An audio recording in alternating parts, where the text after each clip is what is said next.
E aí, pessoal, na aula de hoje nós iremos tratar sobre os tecidos conjuntivos especiais. Solta a vinheta!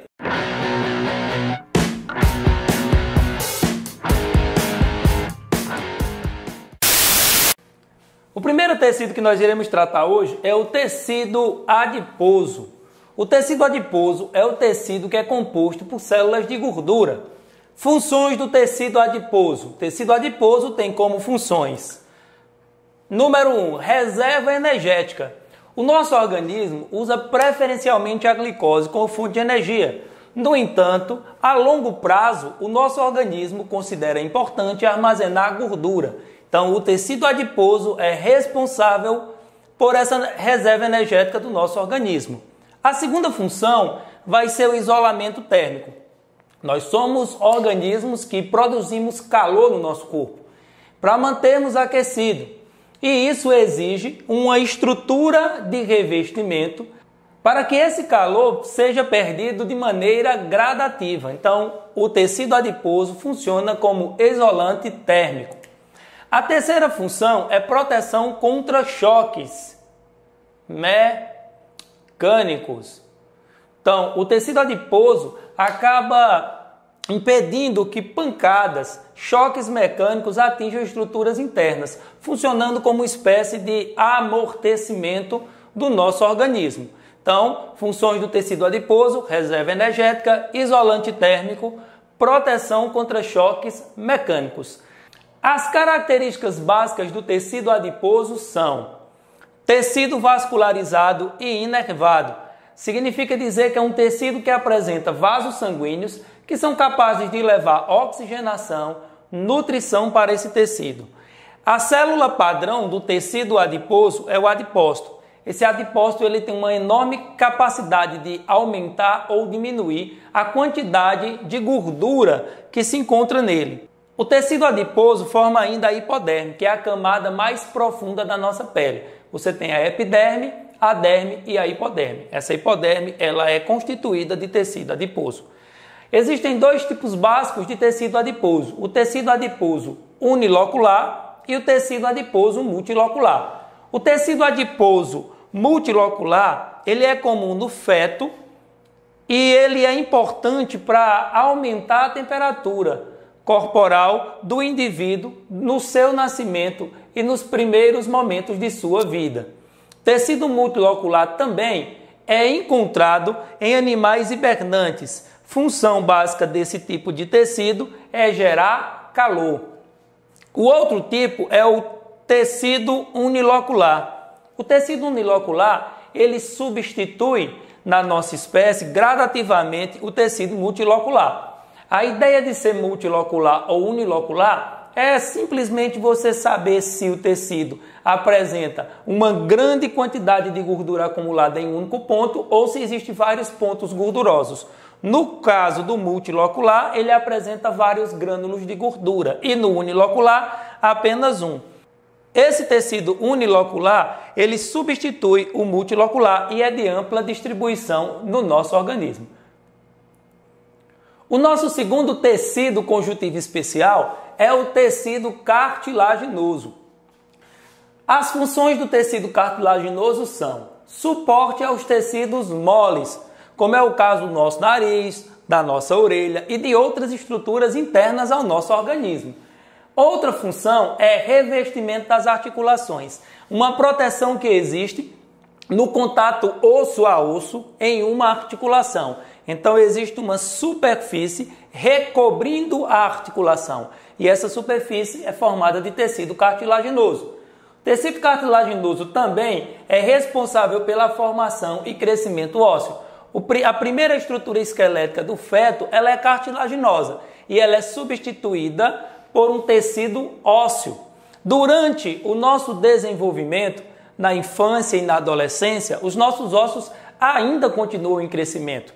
E existem cartilagens responsáveis por auxiliar nesse crescimento. A outra característica do tecido cartilaginoso é o deslizamento dos ossos nas articulações. Então, os ossos, para deslizarem melhor em uma articulação, se faz necessária a presença de um tecido cartilaginoso.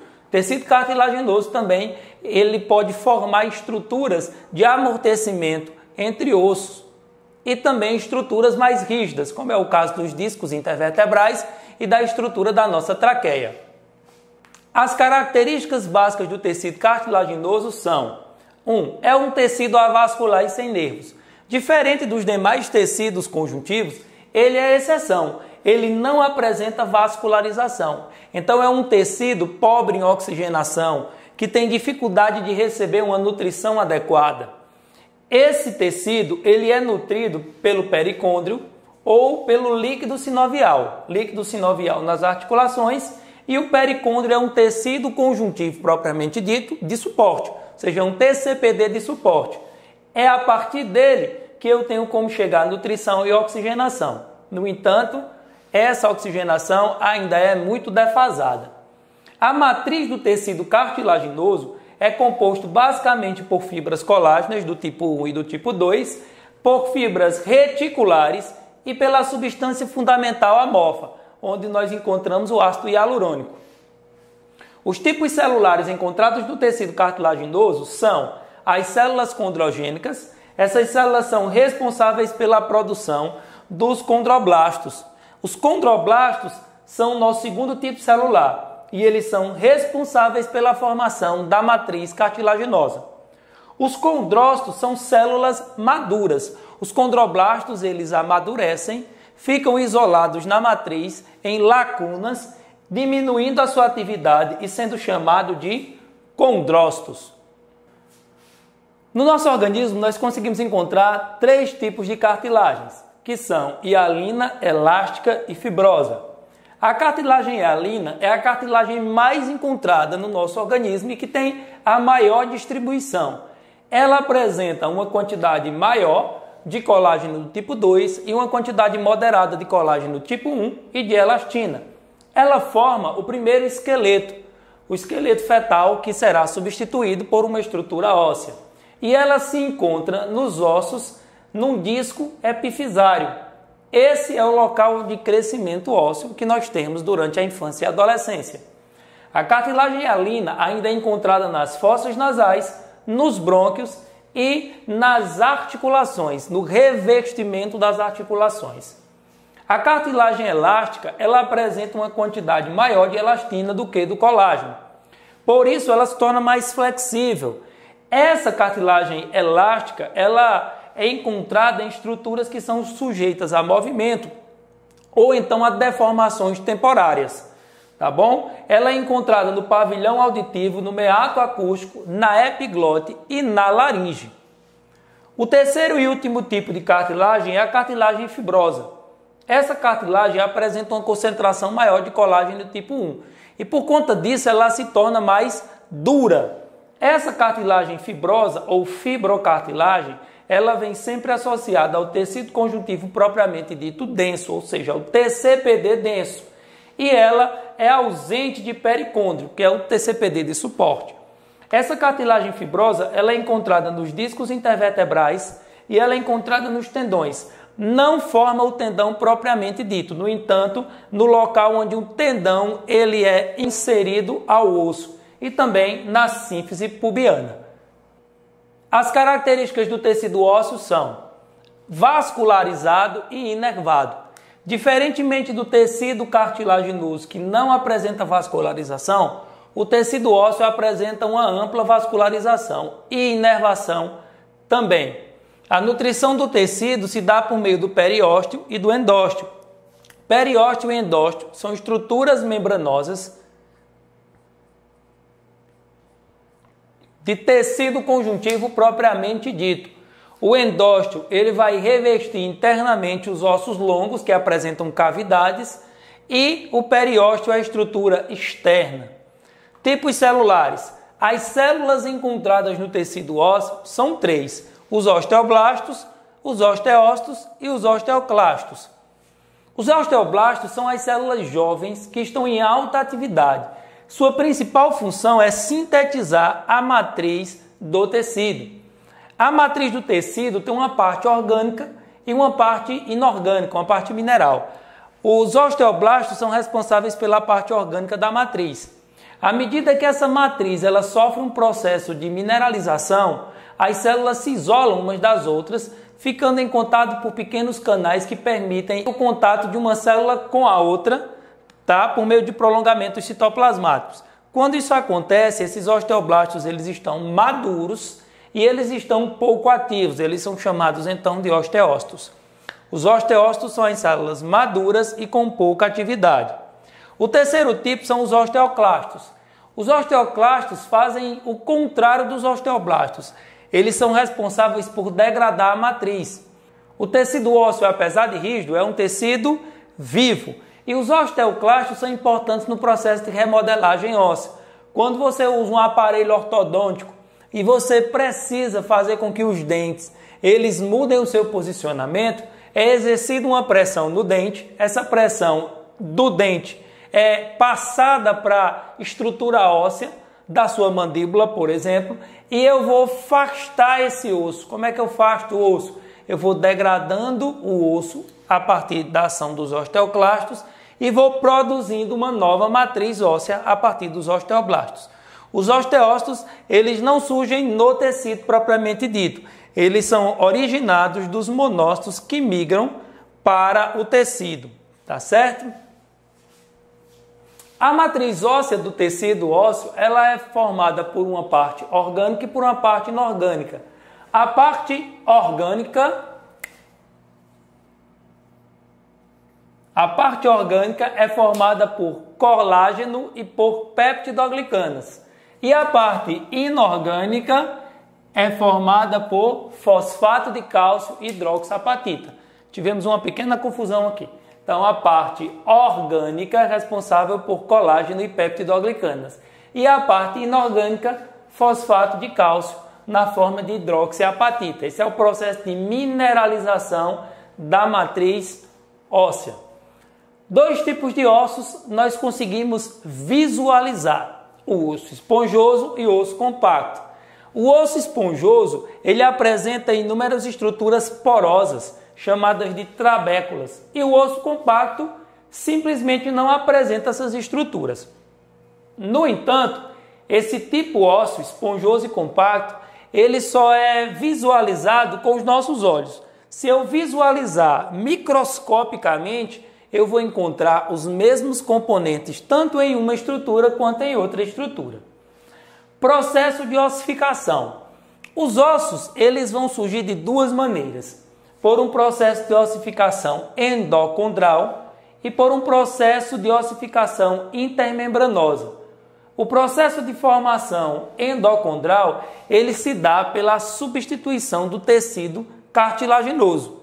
É o que acontece quando você tem um desenvolvimento embrionário e a primeira estrutura esquelética ela vai ser cartilaginosa e ela vai sendo substituída pelo tecido ósseo. A outra é a ossificação intermembranosa. Nesse caso, ele surge a partir de uma estrutura membranosa conjuntiva. E ele é comum nos ossos chatos. Os ossos do crânio, eles têm essa formação intermembranosa. Os outros ossos, os ossos longos, ele tem uma formação endocondral. E o último tecido que nós iremos estudar é o tecido hematopoético. O tecido hematopoético, ele originará os tecidos mieloide e o tecido linfóide. As principais células encontradas no tecido hematopoético são as plaquetas, as hemácias e as células brancas. As células brancas são neutrófilos, basófilos, eosinófilos, monócitos e linfócitos. Localização. O tecido hematopoético ele se localiza tanto na medula óssea vermelha, como ele é encontrado em órgãos que fazem parte do tecido linfático, que são o timo, baço e os linfonodos. A constituição do sangue. O sangue é um tecido conjuntivo líquido, porque a sua matriz é líquida. E a matriz do tecido sanguíneo é o plasma. O plasma ele é composto por água, minerais, proteína e outros componentes, como hormônios, vitaminas, lipídios e outras substâncias que podem se encontrar temporariamente no plasma sanguíneo. Além do plasma, nós temos os chamados elementos figurados do sangue. Os elementos figurados do sangue são as hemácias. As hemácias são os glóbulos vermelhos. As hemácias são derivadas de células chamadas eritroblastos. No processo de amadurecimento, o eritroblasto ele vai perder parte do seu citoplasma, ele vai perder o seu núcleo, suas organelas e vai ficar repleto de hemoglobina, que é uma proteína que está diretamente associada com o transporte de gases no nosso corpo. As plaquetas são fragmentos celulares. Elas são derivadas de células chamadas megacariócitos. Então, essa célula chamada megacariócito, ela vai se fragmentar e esses fragmentos eles vão originar as plaquetas. Plaquetas são associados com o processo de coagulação sanguínea. E você tem os leucócitos. Os leucócitos são uma série de células com funções específicas e definidas de defesa do nosso organismo. Os leucócitos são divididos em dois tipos, os granulócitos e os agranulócitos. Os granulócitos apresentam grânulos no seu interior e os agranulócitos não aparecem esses grânulos, por isso essa subdivisão. Os granulócitos são os neutrófilos, eosinófilos e basófilos. Os neutrófilos são glóbulos brancos associados com a ação de fagocitose.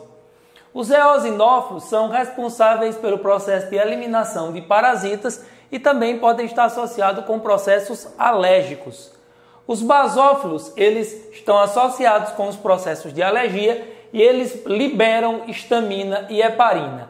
A heparina tem uma ação contrária à ação plaquetária, ou seja, a heparina ela é anticoagulante. E a histamina, ela vai ser responsável pelos efeitos da alergia. Aqueles sintomas que você tem da alergia são causados pela ação da histamina. Os leucócitos agranulócitos são de dois tipos, os linfócitos e os monócitos. Os linfócitos se dividem em linfócitos do tipo B e linfócitos do tipo T. B porque está relacionado com o baço e T porque está relacionado com o timo. Os linfócitos do tipo B são aqueles que irão produzir os anticorpos.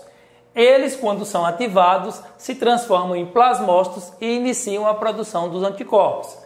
Já os linfócitos do tipo T, eles apresentam uma variação de células que estão associadas com a ativação do linfócito B, como é o caso, por exemplo, do linfócito CD4, que é aquele linfócito que é parasitado pelo HIV em pessoas que contraem o vírus. Tá? O vírus ataca os linfócitos T e esses linfócitos T, uma vez atacados, eles não conseguem comunicar ao organismo que ele está sendo invadido. No caso, seria o linfócito T do tipo CD4 ou linfócito T auxiliar, o mesmo nome. E nós temos os monócitos. Os monócitos eles originarão os macrófagos que têm ação fagocitária, então a ação deles é fagocitar. E também são células apresentadoras de antígenos, para que ocorra a ação dos plasmócitos. E com isso nós terminamos a aula de tecidos conjuntivos especiais. Ficaremos por aqui e até a próxima.